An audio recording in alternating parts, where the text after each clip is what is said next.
Udil, the spicy Kage, I'm pretty sure he can take good care of himself. With that being said, both teams have finished up the draft. NP Flash and Homeboys. I wanted to see the Julian mid over the Xavier. Yeah. Because back in MPL Indonesia when he was playing, that was Udil's signature pick too. Well, either way, it's game number 1 here in the Land of Dawn. We're going to jump in. Tournament lives, of course, on the line in the single elimination bracket, the match. The last team that wins this will be one of the last 4 to proceed on to the next few days here as we finalize the MSC 2024 at EWC. Now taking a look at things, of course, the Nolan in the hands of Hades here hasn't popped up too much. Nolan has been a little bit slept on lately, but look at this aggression already on the top side. And that's the thing too, man, the Kaja. The Kaja played such a big role in the matches that we saw even yesterday, being a key component for a lot of the teams winning. And so far, a lot of this early poking already coming down. Okay, GB just gets on out of there. And yeah, you know, looking at the lineup too over here for Homeboys, got the Warcry emblem, of course, for Chibi to roll around with this Hayabusa. Wow. And I think that's the same thing, man. The Xavier is another pick that has been sort of niche for some teams. But it's been doing really good. I think even the wild card, every time we saw a Xavier, Brennan was what, 12? Yeah, okay, yeah, that's going to skew the stats a little bit here. But we're jumping back into the game, of course, very early on, a minute and a half in, game number 1 of this best of 5. Nothing too crazy, of course. You know, we got some, we got just the boots completed pretty much for both of them, the mid lane mages here. You can already see some pressure being applied if they can find a pick off in the mid lane.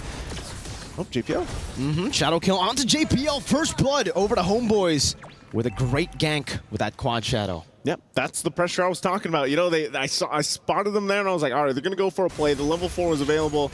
And with that, you know, Turtle now comes up. So I'm wondering if we just see a trade here. Homeboys still making their way. Yeah, this is going to be way too fast. Hades knows it. They trade that first blood over for this first objective. Going to go ahead and secure themselves the Turtle for now. We're going to force Zorn back as well. So, you know, NIP Flash able to go ahead and equalize the exchange. What would you take, Naisu, if you were like in the place of these two teams, right? Would a kill be more prio for you, or would the Turtle be more prio? That's a good question. I'm a mid lane main, so I'd probably go for a kill and hope that I got the kill. You know, like then I can scale up. Especially, I mean, considering the 2 mages here too. You know, Xavier, Farsa, either one of them, if they get an early kill, it's great for them. But the fact that it went to Chibi is actually even better. So it's really, really good. The fact that they got the Hayabusa, someone that needs to scale up and needs to go for the snowball. Divine Judgment catching Udo straight into the fracture. Even with the wild charge, unable to disengage. Chibi gonna be caught, able to pop in the shadow kill onto Hades, but he finds a double kill and will be able to get the help of Diablo and Curtizi, who is rotated all the way from the XP lane all the way up top. I'm going back to your question. You know, it's good that it went to Chibi. As you look at the STC replay here, this is what we talked about. Divine Judgment is going to be used. They get a kill with the fracture, and then here comes Chibi. Luckily, he picked up the Sky Piercer right before that whole thing happened, so he was able to get another kill. And then, you know, it wasn't too crazy to deal with for Homeboys. So, interestingly enough, because now the Blade of Pepsis is also in the hands of Hades. Good flicker. They get the flicker out from Sapat, so that's fine for now. And again, you know, these are 2 lineups that they can work really good with the momentum that they're building in the early game. It's just really will come down to, once I feel like we get to mid-game, you'll have to see if NIP Flash plays around, how they play around once the Divine Judgment is gone here. So, you know, we're taking a closer look at things, of course, for Homeboys. Items coming up, item check. Nothing locked in for the first items just yet, aside from those junglers. Again, Sky Piercer, only 1,500 gold. Locks that in early on, and will be interesting to see if Chibi goes just that pure damage build, or he even gets a little bit of defense, because really, you know, it's just withstanding this initial Divine Judgment. You can already see it. Lockdown happens. That's a Turtle traded for Homeboys. Great Mystic Field. Great zoning too by Zorn. Able to occupy that bush a bit faster. And now, for both these teams, you know, they're just looking for the trades. Divine Judgment now into the fracture of the Feather Airstrike as well. The Wild Charge knocks Diablo off. Final Slash to bring Udil to the last shot of the Feather Airstrike as Curtizi flies by. And Udil's still able to flicker around as Shadow Kill connects onto Hades. And Chibi will be able to quad Shadow out. Meanwhile, down below, all alone, Sapat just munching on that turret gold as NIP Flash continue with the invade. Diablo in the bottom lane now going for a little bit of a skirmish, but it's just to back Sapat away from this turret. Okay, I mean, even with the play that they attempted in the mid lane, it was enough to also put some pressure on Nets. He had to be a little bit defensive, but luckily he has Zorn there now as well to go ahead and keep him safe for now. But mid lane, solo kill in the mid lane, assassination from Hades. In the bottom lane, a trade back as Diablo was ganked. 2 members falling on different sides of the map, but Hades, that's an item power spike. That's an SP. He's got the Sky Piercer. He also, again, earlier, he had the Blade of Heptases. All right, so it just seems like Chibi is making good grounds too. He's got the Fury Hammer now, working on his next item. But, you know, so far, both teams still trading across the map. This is going to be a little bit of a gold lead now, though, for NIP Flash as they work around this. I think for Homeboys, man, you're going to be wanting to shut Hades down at this point because of, you know, I was saying earlier, Nolan, it's a little difficult when you're playing against this Grok and Ruby, but so far, Hades is perfectly fine. Slowly but surely, it seems, you know, for both these teams, they're just taking it as slow as they can. They're trying to look for these trades, waiting for those item power spikes. And the way it's going right now, it does feel like for Homeboys, they should be able to scale up for Udil's power spike, but the fact that he's been picked off twice means that it's going to be quite tough for him to even reach that mid game. NIP Flash with Hades having a 2-level lead, this already goes against the statistics. JPO, what a read! Right into Zord and right into everyone's damage. The collapse. Now coming down, Diablo gonna be traded in, but Udil's gonna be very low. Feather airstrike, what a prediction from Curtese. Great read on the pathing of Udil as JPL tries to go for the zone onto Chibi and Sapat. This is just a roamer, and he knows it. He wants to bait as many resources as he can from Homeboys with that maneuver. Man, it's just like, I don't know, they're just both teams just trading after trade. You know, at this point, I'll get a kill, you get a kill. Now fighting for this third turtle. Who's gonna get this one? Let's see, that's gonna be Chibi finding the retribution. Now it's gonna be like inform from Nets, trying to go in. Not good, I'm offended to catch them. JPL taken down by Sapat as Diablo continues the vengeance onto Sapat now. The stun, resetting the vengeance straight into the passive. Hades walks up, picks up a monster kill, and it will just be a trade again. Chibi though, no, he won't be able to go for it. Nope. He jumps in onto Vanix. Cortese now jumping in as well. The Sky Piercer execute does too much. Vanix cannot survive, and it will be another kill over to Chibi, 5-0. I feel like this is at the point, you know, where both assassin junglers are just pointing at each other. Oh, mid lane, okay, he's gonna be fine. But yeah, they're both just pointing at each other because they're both nearly doing the same thing. They're getting picks, they're using their kits really well, plus the items that they have early on. This is where these assassins shine.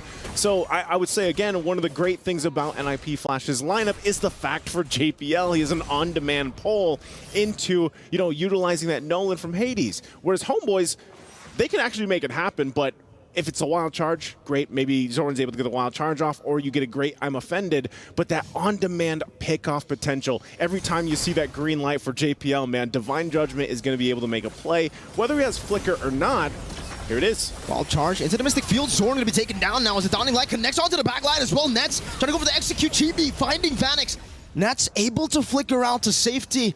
It ends up being 1-for-1, but it's a gold lane for a roamer. Yeah, gold lane for a roamer. Vanix having a little bit of difficult time on this Harith, I think just because of how chaotic things can get.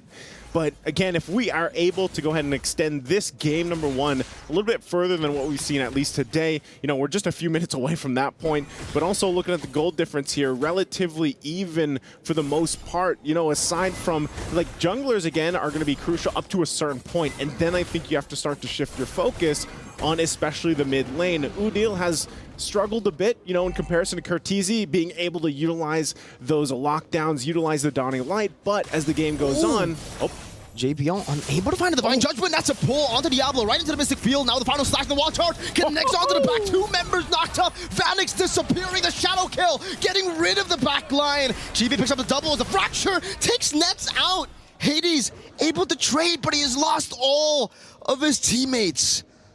Yeah, but I mean, that's great that Hades picked something up off of that, but now look at this.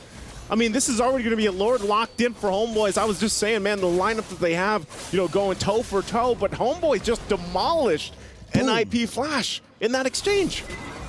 I've been saying, man, Homeboys, they're really good in the brawls. And for NIP Flash, they really need to slow their pace down. But let's take a look at this STC replay. So good. Again, Dawning Light into the wild charge, and then Shadow. Look at the back lines here. Curteezy has nowhere to go. Chibi goes back, grabs the double. Good check from Hades. Like I said, he's going to be part of the big obstacle that Homeboys has to get over for now. But if they manage to get a kill, man. Oh. It's onto Zorn. Divine Judgment, Final Slash, everything used up. It's a good pick-off. There's no trades on the board. Sapat is definitely looking for it, but he'll just be walking forward every single time. Now Shadow kill. Not used just yet. Chibi gets out with a quad Shadow. Barely. Almost gets punished. NIP Flash having a little bit of a flank right now, but nobody's really walking up. And at this point, for both these teams, again, it's like which jungler is better? Which one is going to be able to pull this off continuously until eventually they get shut down? Malefic Roar 2 on Hades is what's making him just kind of cut through everything. The penetration is there, and it looks like for Chibi, picked up the BOD. So a little more defensive has to come on here for both teams if they want to withstand that initial burst. But still, JPL doing an amazing job on the pick-off potential with the Kaja. And then we'll have to start to shift as we get to this wild charge again. Right into the Mystic Field, right into the Dawning Light. Now Hades forced back, but the Shadow kill continues. And Hades gets out. JPL doesn't have that luxury, the same luxury to actually escape with those dashes.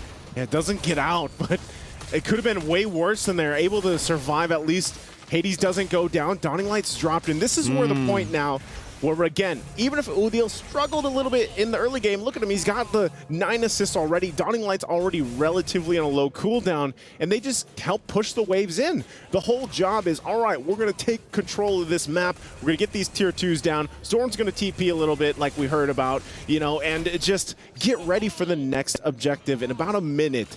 But if they do this and they get all the space to work with, hey, Homeboys is happy. Shadow kill on Phoenix. Oh my goodness! Barely surviving. I thought for sure the Sky Piercer proc would have done it, but I feel like it's flex. He gets out. Yeah, you know, that's just, I'm here on your base. Look at that damage. Here's the damage. Be careful, right? Hades does the same thing. It's just, you know, he can't go ahead and use the quad shadows like a Hayabusa can. So all this, relatively pretty much at a stalemate for now until this Lord does come up.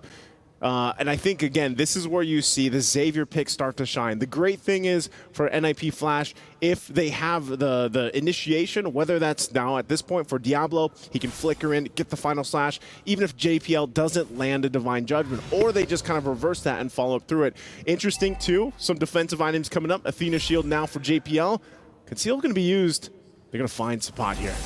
Sapat, good pull with I'm offended straight into the wild charge, but the Purified gets him out. Diablo finding the final slash, unable to go for the follow-up. Vanix in the midst of it all, not right now. The Mystic Field catches the back line. Diablo going to be slayed by Chibi with the assassination with a shadow kill. Now Curteezy running for the hills. Chibi going to be able to dismantle Hades. A full-on fight, and it's Homeboys who get the dub everywhere. They're only able to trade for Udil, and now Vanix, the goal laner, is getting ran down by the XP. Has the Mon Force, able to turn it around for a bit, but now with Chibi rotating over. Chibi doing some damage. Vanix, able to find a double kill with the Zaman Force. Nets going back into the mid lane. Vanix versus Nets and Zorn, and he will have to concede the base turret, but he's already denied the Lord from Homeboys with that play. Vanix has had enough. He's had enough of what's happened in the early portion of the game, and he goes and shuts down Chibi. And so both junglers went down in the whole exchange over the course of that. But man, by the hands of Vanix, they actually maintain what could have possibly been a push into the base even further. So Lord's still for the taking, and now it's just ultimately a reset. Wild charge again. This time on the JPL is going to be burning down Nets with a Lycan Pounce, finding it. They're all onto the turret, or actually the Lord rather. Hades going for a Dawning Light. Oh, Zorn steals it away from NIP Flash. From the hands and the grasp of Hades, who was on it. He didn't get to retreat, he gets smacked in the face by Zorn. Homeboys are online. That's a grok for you. That's Zorn. You wonder what he's been TPing for. It's for these moments right here. It takes the Lord, gets the cleanup kill. And now for Homeboys, they're going to be looking to march into possibly ending the game if possible. Curteezy does pick up a Divine Glaive. There's a couple crowns over here. They might be able to clear the waves out enough unless Homeboys forces this game to end here. Lord makes its way to the base. It's a big Lord into the base. I'm offended, connecting on the JPL, bringing it back into the Mystic Field as well. The Divine Judgment catches him with the final slash, bringing Sapat all over to the base in the bottom lane. Still Chibi with a shadow kill, jumping back in front of the quad shadow. Sapat finding a double Curtizi low. Doesn't have the feather airstrike. Spot turns him down, puts him down as well. He can go for the winner crown, but not for long as he gets caught under the Mystic Field. Homeboys strike first. And the Homeboys come out swinging in game number 1 here. A great assassin matchup between two great junglers from two great teams.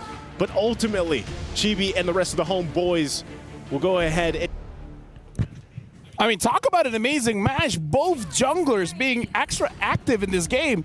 But I gotta say, that Zorn lore steal, I might nominate that as one of the best lore steals we've seen so far in MSC.